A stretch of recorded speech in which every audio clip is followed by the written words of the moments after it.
Now we're exploring Elcotio, a quiet coastal village on the northwest coast of Fuerteventura. Compared to Coralejo, Elcotio feels slower, smaller, and more local. It hasn't grown into a large tourist hub.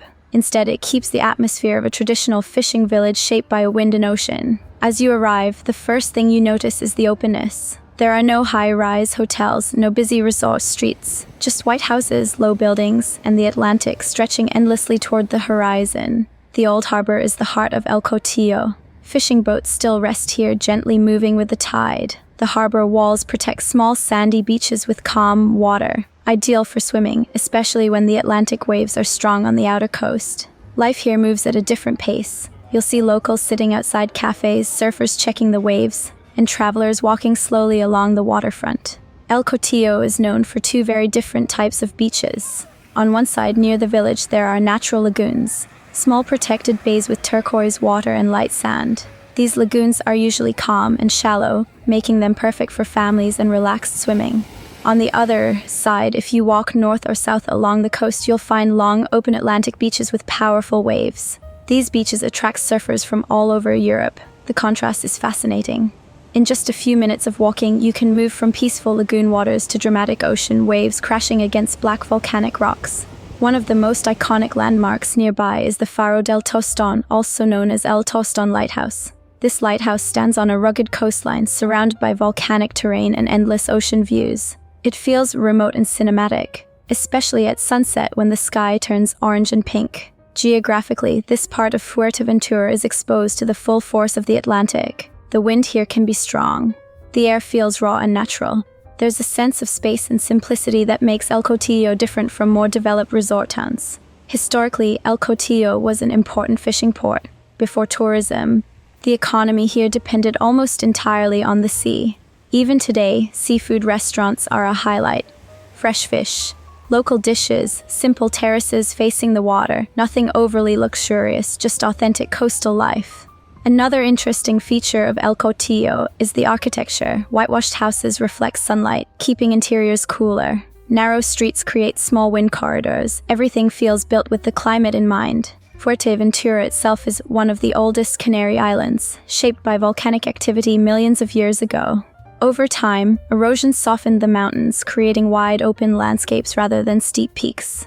That openness is very visible here. From almost anywhere in Elcotio, you can see the ocean. The horizon feels close, the sky feels wide. Sunsets here are special. Because the village faces west, Elcotio is one of the best places on the island to watch the sun drop directly into the Atlantic Ocean. The light changes quickly, golden reflections on the water, long shadows on the sand, silhouettes of surfers in the distance. It's not dramatic architecture or big attractions that define Elcotio. It's atmosphere, it's wind, it's space. It's the sound of waves and the feeling of standing at the edge of Europe, looking toward the open Atlantic. If you're looking for nightlife and busy entertainment, this may not be the place. But if you're looking for calm, raw coastal beauty, and a slower rhythm of life, Elcotio delivers that perfectly. This is Elcotio, a small village shaped by wind, ocean, and time. Today we are standing in front of one of the most important historical landmarks in the north of Fuerteventura, the Torre del Tostón, also known as Castillos del Tostón or Torre del Tostón, located here in Elcotio. This circular stone tower may look small and simple at first glance, but it holds centuries of Atlantic history, piracy, military strategy, and island resilience within its thick volcanic walls. The tower you see today was built around the year 1700 during the 18th century on the ruins of an earlier defensive structure. Its official name was the Tower of Our Lady of the Pillar and St. Michael. It was designed as a coastal defense tower to protect the natural harbor of El Tostón, which was one of the most important ports in northern Fuerteventura. At that time, the Canary Islands were a key stop on Atlantic trade routes between Europe, Africa, and later the Americas. Ships carrying cereals, livestock, and goods would dock here, and that made this coastline both valuable and vulnerable. After the conquest of Fuerteventura by Jean de Bethencourt in 1404, the island entered a feudal system under the Crown of Castile. Over the following centuries, the island faced constant threats. Berber pirates from North Africa, along with French and English privateers, repeatedly attacked the coasts in the 18th century, especially after the discovery of America increased Atlantic trade. Pirate and corsair attacks became frequent and dangerous. In 1740, two important battles took place on this island: the Battle of Cuchilete and the Battle of Llano Florido, where local militias defended Fuerteventura using clever tactics, even employing mobile camo units as moving cover against invaders. Because of these threats, defensive towers like this one were built across the island. The engineer responsible for this tower was Claudio de Lille, a Belgian-born military engineer serving Spain. He was part of a team of specialists sent to strengthen the Canary Islands' defenses during a time of conflict between Spain and Great Britain. He visited Lanzarote and Fuerteventura in the early 1740s to determine where small fortifications should be constructed. Tragically, Claudio de Lille died in 1743 on this island after falling from a tower, possibly even this very structure, and was buried in Betancuria. The tower itself has a circular design, typical of coastal defense architecture of the time. It measures approximately 14.5 meters in diameter and about 8 meters in height. The entrance is elevated and accessed by a stone staircase that once led to a drawbridge protected by iron chains. This design made it difficult for attackers to enter. Inside, the lower level functioned as storage and accommodation. There was space for around 12 soldiers who formed the garrison. The walls on the lower level are especially thick because one of the most important rooms was the gunpowder and ammunition warehouse. This storage area could hold up to 18 quintals of gunpowder, approximately 828 kilograms, along with ammunition for 8-pound cannons.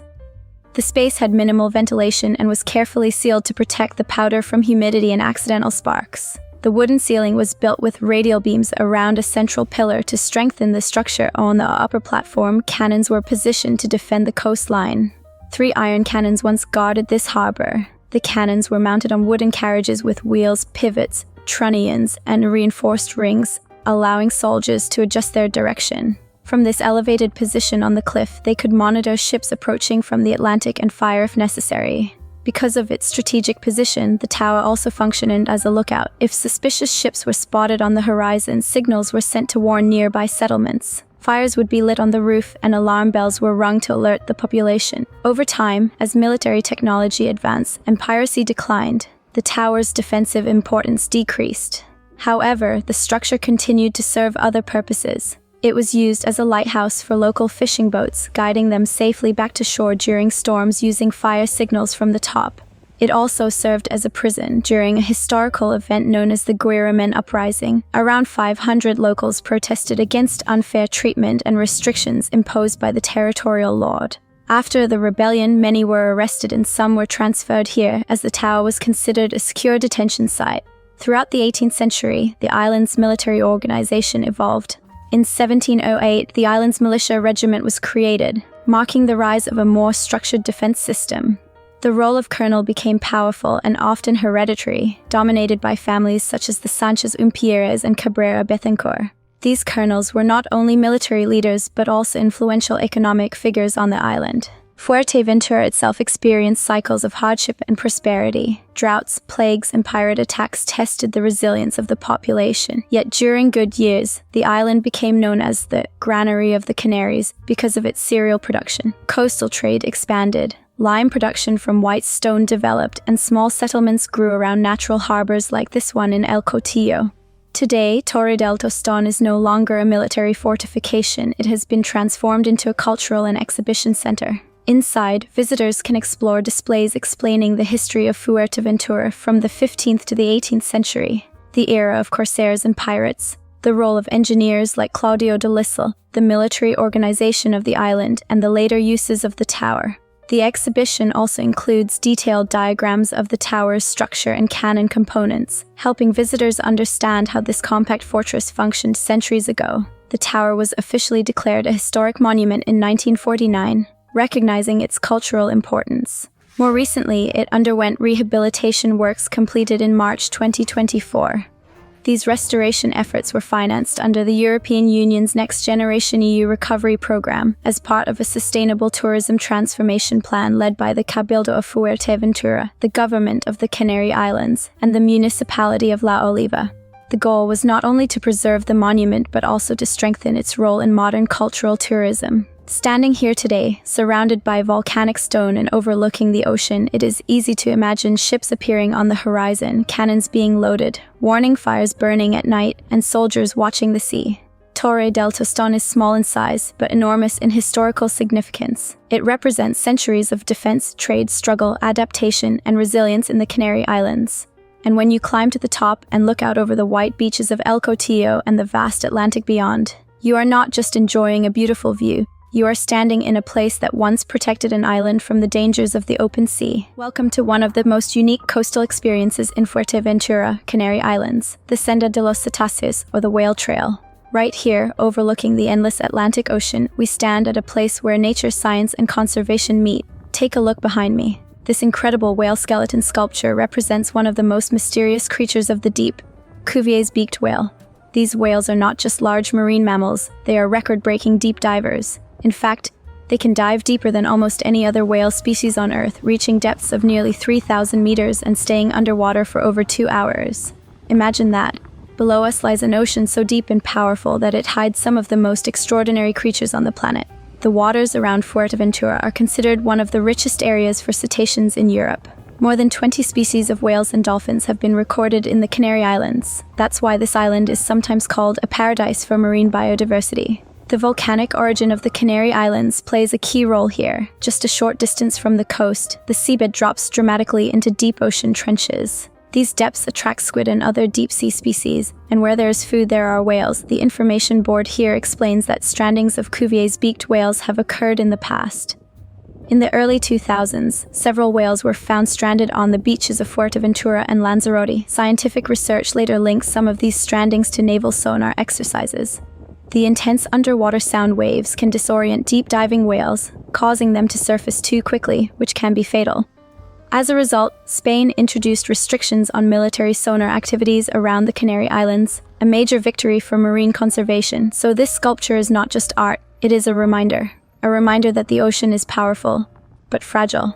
Now pause for a moment, look at the horizon. The Atlantic stretches endlessly in front of us, the light reflects off the water, the wind carries the smell of salt and freedom. It's easy to forget that beneath this calm surface lies a world we barely understand. Standing next to this whale skeleton, you truly feel the scale of these creatures. Even as bones, the structure is massive.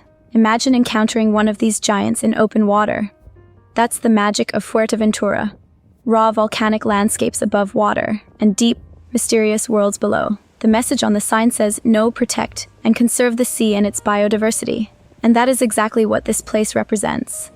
Tourism here isn't just about beaches and sunshine. It's about understanding the environment, respecting wildlife, and realizing that even remote islands are connected to global ecosystems.